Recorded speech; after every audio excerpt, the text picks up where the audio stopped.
and welcome to the Cappuccino Club's social TV channel. It's day 69 since lockdown is here. My goodness, almost 70. Life as we know it has changed, and the impact has been really, really hard on our immunocompromised community.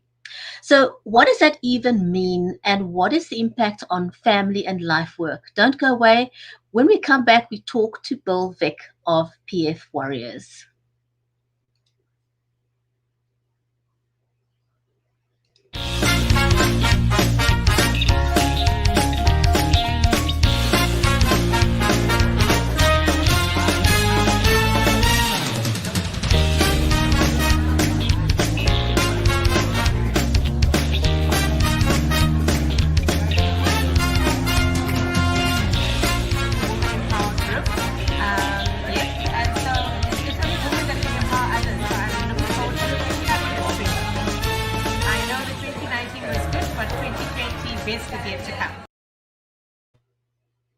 If you're just joining us, welcome to the show. I'm your host, Bridgetti Banda from Cape Town in South Africa. One of the unintended consequences of COVID-19 has not escaped our immunocompromised families, and today we talk to Vick of PF Warriors. Bill is a serial entrepreneur living with a terminal lung disease, Idiopathic Pulmonary Fibrosis. So if you can relate to that, or you have a family member living with a disease that causes them to be immunocompromised, then don't miss watching today's show, and please do share this. My amazing co-host, as always, is Viola Manuel. Viola, welcome to the show. How are you today? I'm good. I could not believe it when you said day 69. I know, right? It's just crazy. Our lives have been forever changed, and it's now day 69. And but it's been an interesting experience. I'm very excited to speak to Bill. He's a charming young man, got lots to say, just so much wisdom and just so much to share with us. And I can understand exactly what the concerns are. My mom and dad are both over 80. I've just managed to arrange for the doctor to actually come and do flu vaccination for both of them, because as I understand, that just helps if they do contract the COVID-19, just to help them manage that a little more. So yeah, I'm very keen to speak to somebody, because, a lot of our viewers sit with people or sit with family members who are compromised in some way or the other in terms of their immune system. And it would be good for us to just be able to share some information with them on how to manage this, and just, I think, give them some level of comfort and support.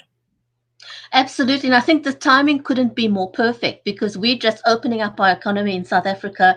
And a lot of people are left with the dilemma, do I go back to work or don't I go back to work, because I've got mom and dad living with me, or one of my children's immunocompromised? How do we deal with this? So let's invite Bill onto the show, shall we? Yes, please do. Bill, a hearty, warm welcome to you. So great to have you with us on the show. We've known each other for quite a while, and I know we've been trying to get onto the same page or to the same screen forever. So I'm so delighted to be able to have you as a guest today. Thank you for your time and for being here with us today. Well, thank you, Bridgetti, and I'm excited to talk to you and Viola, because we share so much in common and so many goals that are overlapped in such a positive way. Absolutely. So, Bill, just if you could tell us in your own words what IPF is, and just some of the symptoms that you experience and have to deal with on a regular basis. That could take the entire time we've allotted to the show. Okay, briefly. Very briefly. Pulmonary fibrosis is it's a lung disease where you get scarring that never heals, and eventually you die. There's about 150,000 people in the U.S. Worldwide, the number is a little vague, probably close to 3 million people. They don't know the exact cause, and there is no cure. So once you get it, you die.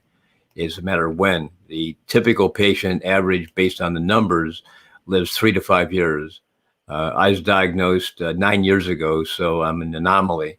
My doctors and people I know in the research community tell me I'm in probably 1/10 of 1% of all patients.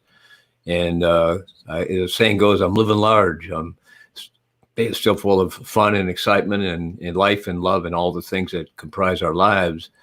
But it's having this disease has reshaped my life in a lot of ways, some positive, candidly, not all, but some. The disease itself is progressive, meaning that it starts out here and goes to there. And the amount of time it takes is called progression. And that progression happens for everyone. There's no fix. The only cure, which isn't really a cure, is a lung transplant. There's 2 drugs available for it worldwide. They're very expensive. In the state, they both cost about $90,000 a year. So they're very expensive drugs, and they don't stop it. They just slow it. So they slow it down a little bit, which is good if you're in that progression mode. I've had it now, like many people. I didn't know I had it, and it was I was diagnosed not because I felt bad. I'm now 82. So I was 73 in training for a master's triathlon that I was entering. And I was every day I was running and swimming and biking and lifting and doing all those things. And all of a sudden, my swim time started to drop. I couldn't do a 3,000 yard workout. It dropped to 2,500, and then it dropped to 2,000, and then it dropped to 1,500. And I went to see my doctor, not because I felt bad. I felt great, but my times were bad. And I was thinking, how do I fix it? And so my doctor, after prodding and prodding, finally sent me to a pulmonologist, a lung doctor. And I went through a process called a high-resolution CT scan, where you get a picture of your lungs in high detail. And then a doctor I had, his office, I'll never forget the day, it's vivid in my mind, called, and the nurse called and said, "Hey, Mr. Vick, we got your test back, your results. You want to come in and talk to the doctor?" I said, "Sure. When do you want to do it?" She said, "Well, how about tomorrow?" I said, "Wow, that's cool." I said, "Sure." So she said, "By the way, bring your wife with you, just so you don't have to repeat what we're going to tell you." I said, "Okay." So Patty and I jump in the car. We drive down to the doctor's office, and when we come in, all of a sudden the nurse is all full of smiles and says, "Come with me. I'm going to take you to a private waiting room." We thought, "Wow, hey, we've arrived on the social scale here." So we said, "Sure." And we go in and we're sitting down and we're talking about dinner that night and maybe a movie in the weekend and just chatting. And doctor comes in, sticks his head in the door. And he says, "Hey, Mr. Vick, we got your test." I said, "Well, good. What's the deal?" Now, keep in mind that morning before I went down for my test, I did a 5-mile run.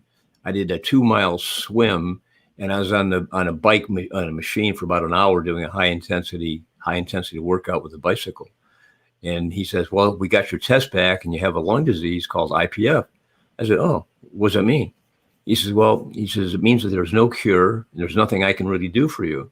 He says, "You're going to come back any time you want for test, but there's no drug at that time. There was no drugs, and there's just nothing we can do." I said, "What does that really mean?" He says, "It means you're going to die in about 2 to 3 years."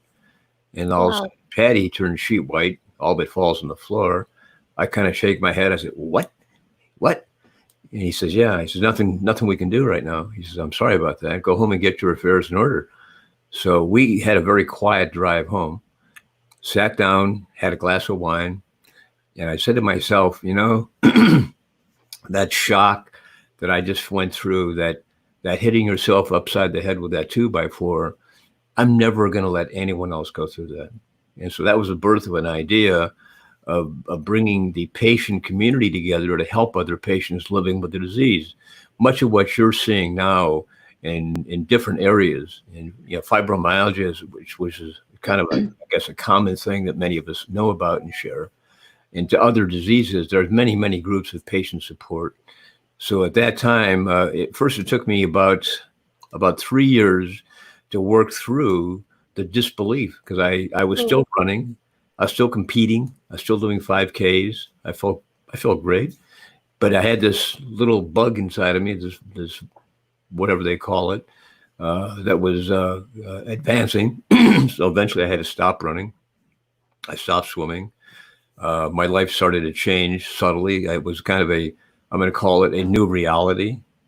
And as that new reality kind of came upon me, that's when I started looking out for other people with their words of wisdom and their examples. Maybe somebody found the silver bullet. Maybe someone else find the cure that I can get hold of. And so I poured myself in research. I mean, I lived with Dr. Google, and 5, 6 days a week, 8, 9, 10 hours a day. I made hundreds of phone calls around the world. I did all kinds of research and found out there was no cure, and the diagnosis I had was real. So at that point, I had this kind of a flash of insight that changed my life, and it changed it forever in a positive way. When I tell my family, my friends, people I know that getting IPF for me turned out to be a positive thing, they look at me like I'm nuts. But what happened is that this realization that the important things in life aren't things but people. I had to get this disease to understand that. It has changed my life in so many positive ways I can't count. My life now is much richer and deeper, much better in many, many, many ways. And because of that, that's not me, guys, by the way. I silenced my phone because I was told to by So I'm living with a disease that's reshaped my life, has reshaped the world, if you will. Mm-hmm. And I now run an organization called PF Warriors. We're a support group and more. We have about 2,000 members. We encompass, I think, 14 or 15 countries, every state in the U.S., and we provide a lot of services and features to our membership. We network. Excuse me. We're an associate member in the European IPF Federation, where you support the other local and national lung organizations. And we're kind of a touchstone for many patients on the journey, because we can say things as patients that doctors and professionals many times can't. And there's nothing as powerful, I think, as the peer support offered by a patient talking to another patient. It's just an insight and a realization that you just can't find otherwise. Yes. Bill, amazing. I mean, I listened to you, and I'm just overwhelmed by your positivity. But when you first heard about this whole COVID-19 pandemic, and a lot of us, the first thing we heard was that one of the symptoms would be that you stop, you find it difficult to breathe. It's a virus that attacks your lungs. What were some of your initial concerns when you heard about it? Well, my approach was perhaps different than many, because I've been living with this disease for such a long time. And so I went immediately out to my circle of doctors and researchers and professionals that have insight.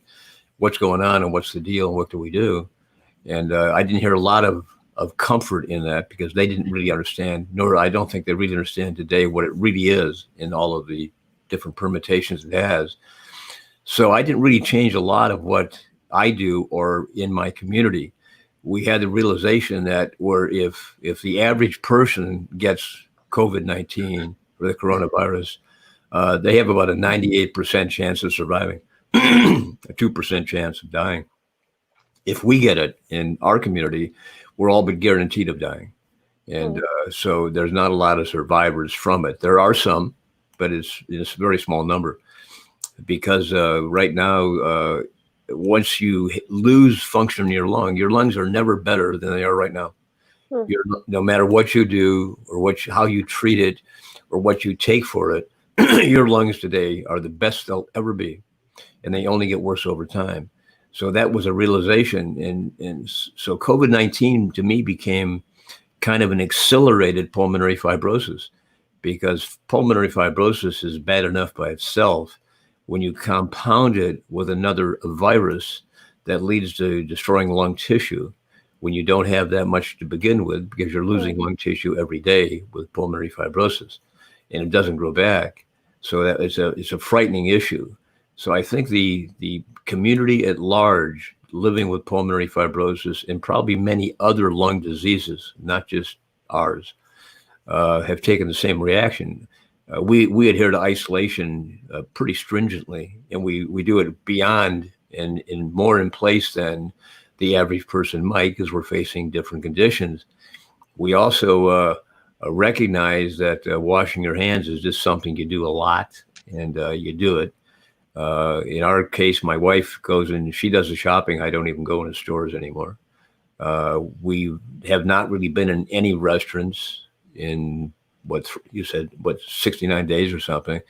in whatever time it's been about 3 months for me. I don't anticipate that changing this year.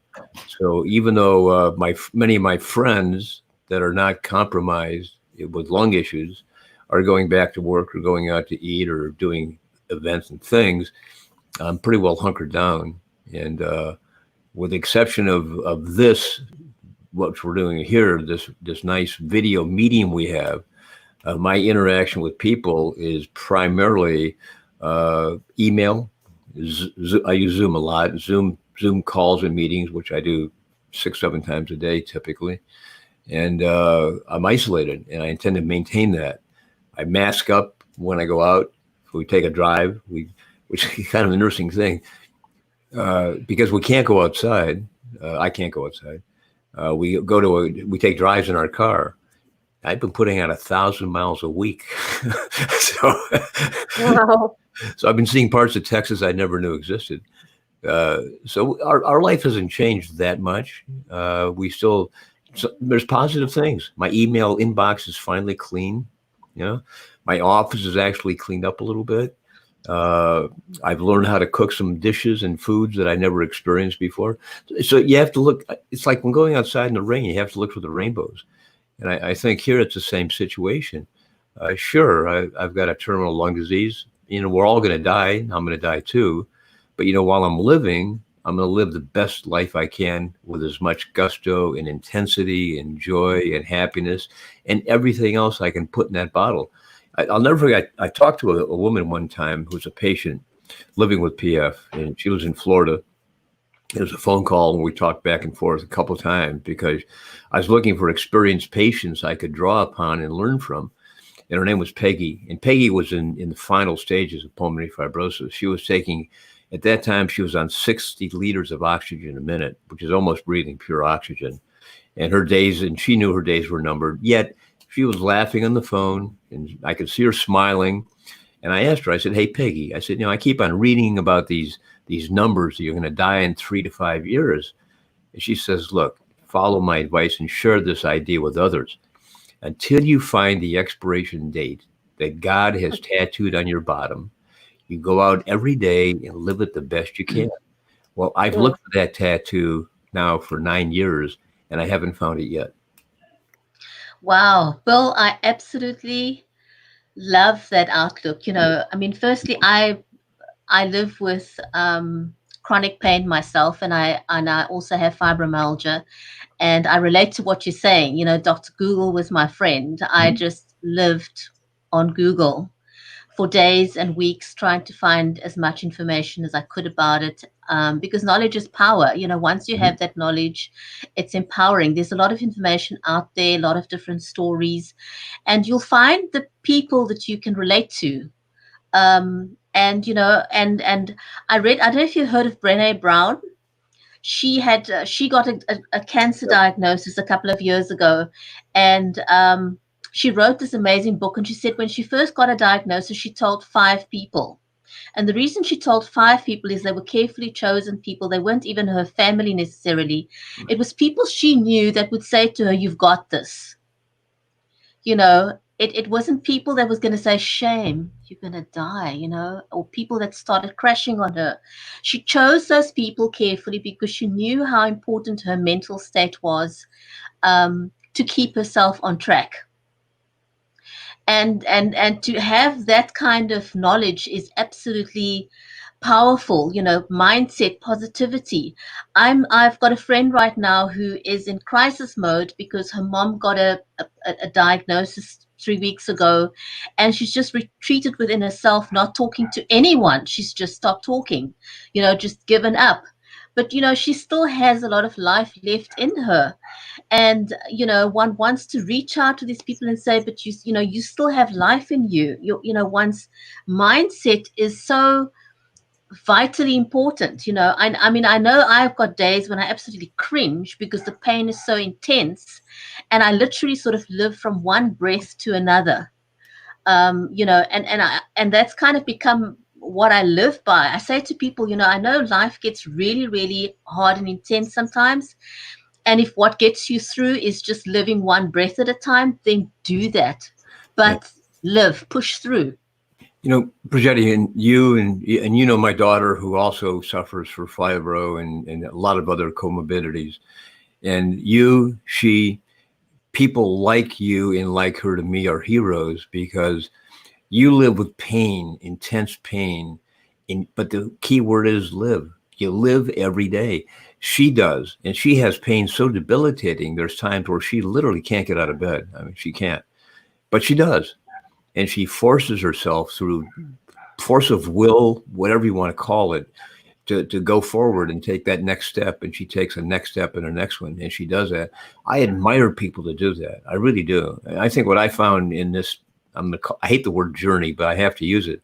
In this journey that we're all on, this journey of life, you can't pick and choose your opportunities, your joys, or your anger, your frustration, or your pain. You can't pick that. Unfortunately, sometimes it's given to you, but you can pick how you live life. And I start off every day the same way. And I've done it now Patty and I have been married for 57 years. Every day we do the same thing. I get up in the morning early. It's been my habit for a long time. I work a little bit. I'll go out and make coffee, take a cup of coffee in her Patty, wake her up. We'll sit and we'll talk for half an hour, give or take, just about nothing, about the day that's going to be, about what's happening with our kids, something. Then we go out and have a second cup of coffee in our front room. Then we do a series of exercises. It kind of looks like Tai Chi. It's called Qigong. And then we do meditation and breathing exercises for about a half an hour. Every day we do that. And then during the day, we have a treadmill here in the house, since I don't go outside. So I'll knock out 30, 40 minutes on the treadmill every day. And in fact, I discovered something yesterday. It was really kind of fun. I'll share this with you, because one of the problems in a treadmill, it gets boring. It really does. You can try music or books and all that. But I found this site that has all these trails that people have walked trails and recorded it. So yesterday, I did a walk through the Havasu Mountains and waterfalls in Arizona. And it was kind of like you're almost there. If you really focus, you're kind of there. It's your little virtual reality. So now I'm looking forward to today's walk and finishing off that walk. But it's like the joys you pick. Life can be wonderful. And some things were given, not our choice, but you can make a choice to get up and smile and have a cup of coffee and talk to your wife or your spouse or your husband or whatever, and live a life with purpose, and live a life where you accomplish things for others. And I don't think your life is measured by it. It's not what you take in life, it's what you give. And I think that's the key of living a full and rich life. I didn't have that attitude until I got this disease. That's why this disease for me has been a blessing. Wow. I could just listen to you talk, which is what I've been doing. I can just listen to you, because there's just so much behind your words. I mean, there's just like such a great level of wisdom, I guess, and it comes from experience. And it's one of the things we've been talking about, is that, as people journey, and it is a journey. Sometimes it's harder for others. And sometimes we just don't know the journeys other people have been on. We just see the pictures that are taken, and we sort of make judgments based on that. But if there is one thing you could change about the way people view, treat, speak to, engage with IPF sufferers, what would that be, Bill? I wish I could crystallize it for you. It's kind of like suck it up, buttercup. Get on with living. Life is here. You got right now. None of us have tomorrow, and yesterday's already gone. So what do you have? You have right now. So it's what you make of this right now that makes your life. Not about what you do next week, next year. It's what you do today. And don't wait for tomorrow. Take today and squeeze it dry and suck every ounce of life out of it and live it the best you can. So when you go to bed at night, you smile, because you say to yourself, this has been a great day. In the morning when you get up, you say the same thing. This is going to be a great day, and make it. You have the opportunity to make it, but you make it, and no one else can make it for you.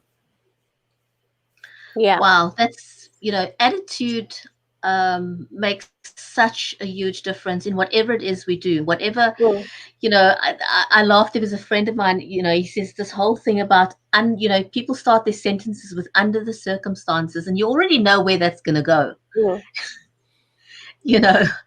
So the way that you approach life, the way you say things, and I think your internal messaging matters so much. You know, the messages you tell yourself is going to affect the way that you approach the day. And if we can just work on our internal messaging, it would be amazing. Well, is there anything that you're looking forward to that you would want to do first once COVID-19 is done and dusted? I wish I could put that in a 25 words or less. There's a lot of things that I will do and continue. It's interesting, the things that you miss when you can't do things. And it's silly things. Like, I miss going and walking in malls, which I know sounds crazy, but for us in Texas, it's really hot. And it's awkward in the summertime to go out and walk. It's too hot to do that. We have weeks of 100-degree temperature. So malls to us are a blessing because they're air conditioned. You can walk, and I take walks every day, regardless of where I'm at, what I do. I miss that. I miss going out with Patty and having a nice dinner, nice different kind of a dinner. I miss that. Not that we don't do some of that at home, we do, but that opportunity. So I think I miss some of the social aspects of this. Oh. It's nice talking to people on Zoom. It's great talking to them belly to belly, you know? And so I miss that opportunity of doing that, having friends over for dinner, having a glass of wine with somebody, a cup of coffee. Those are the things I miss that I will do again. Not big explosive things like, I wish I could say, yeah, I'm going to go to the Cotswolds and get a thatched cottage and be on that's not going to probably work for me, because I doubt if I'll fly again. It's questionable if I do, but I can do other things. And it's not what you miss, it's what you've done and have and what you can do. And I want to take the day, and I'll do everything I can to make today a good day. You know? It's the little things that matter, isn't it? You know, it's not about doing huge things. It's simply, you know, I mean, in the last couple of months since we've been in lockdown, you know, I've had so many really good friends and family that have lost loved ones. And by extension, I've lost loved ones. And, you know, for me, one of the best things that I could do once this is done and dusted is to be able to go and see those people in person. Just to give them a great big hug, and to be with them. You know, that's the kind of thing that I miss. Nothing else. You know, nothing else matters. The shopping, nothing matters. Yeah. Just being able to give someone a good. I'm a hugger. I love hugging people. I love giving good hugs and receiving hugs. Well, think to yourself now. If you could change anything in your life, think what you change. For me, it's really easy. I'd have taken a lot better care of my teeth first, beyond anything else. And I'd have given my mom and dad a lot more hugs and told them I love them. That's the only two things I'd really change. The mistakes I've made, the stumbles I've had, that's part of living. I'm like, I don't want to change those things that made me who I am. I don't think you can have success in life until you've experienced failure. Personally, I don't think you can really understand joy until you've experienced despair and frustration. I don't think you can enjoy money until you've been broke, but that's just me. That's my thoughts. And so I've done all those things. I've been big time broke. I've had all kinds of crazy things that have happened to me in my life, but you know, it's about today, and today is sweet and wonderful, and it's going to be a good day regardless. Absolutely. So true. Definitely. Bill, this has been amazing. How can people connect with you? Because I'm sure there are people that are watching that may be in a similar situation. Maybe they don't have IPF, or, you know, they do have, and people just want to reach out to you. Where's the best place they could do that? Well, I welcome it. I talk to probably every week. I talk to several patients that are living or been recently diagnosed with PF, and it's kind of my, if you will, it's my calling. I enjoy doing that, to just share with them that life still goes on. We have a very active group online. As I said, we have 2,000 members, which is a large group, and we are active on Facebook at PF Warrior. You know, Facebook.com/PF Warrior. Reaching out to me is really easy. My email is bill@pfwarrior.com. And my phone number, which I'm happy to share, is 972-612-8425.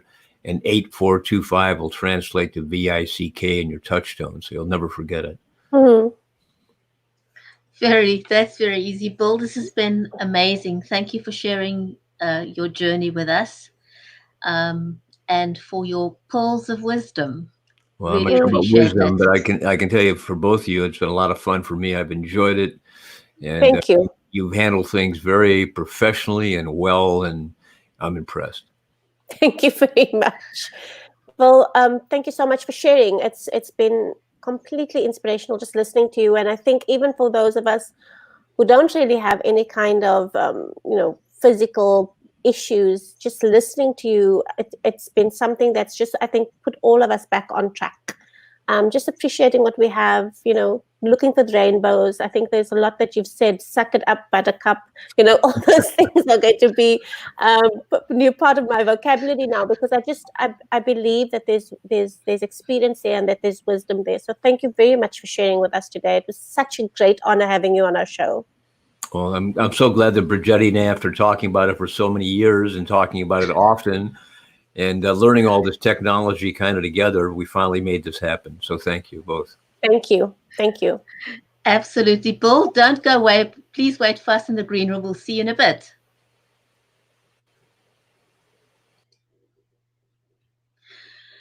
That was amazing. And tomorrow we've got another amazing show coming up. Really looking forward to tomorrow. Tomorrow we'll have Professor Shanaz Matthews. She's the director of the Children's Institute from the University of Cape Town. So that's going to be an amazing conversation. Her focus is on protecting children from violence and its intersections with violence against women. One of the huge challenges that we've had with lockdown. So don't miss the show tomorrow. Please do join us. Viola, anything else we need to mention before we say goodbye? No, I'm just really inspired at the moment. I just found Bill to be completely inspiring, and just having to listen to somebody who says that something negative happening to you brings out the best in you. So it's really just something for us to mull over and to think about. There's a lot of us that are just inundated with blessings, and just there's very little for us to complain about, and we find the opportunity to complain over and over and over again. Lockdown, we're complaining about it, we're complaining about the economy, we're complaining about all those things. It's good sometimes to just sit back and say, how do we look at this differently? How do we look at this more positively? So thank you very much to our audience and to all the viewers, people catching this on the rerun. Thank you so much for watching. Absolutely. So from us in Cape Town, it's goodbye for now. Take care till tomorrow. Thank you. Bye.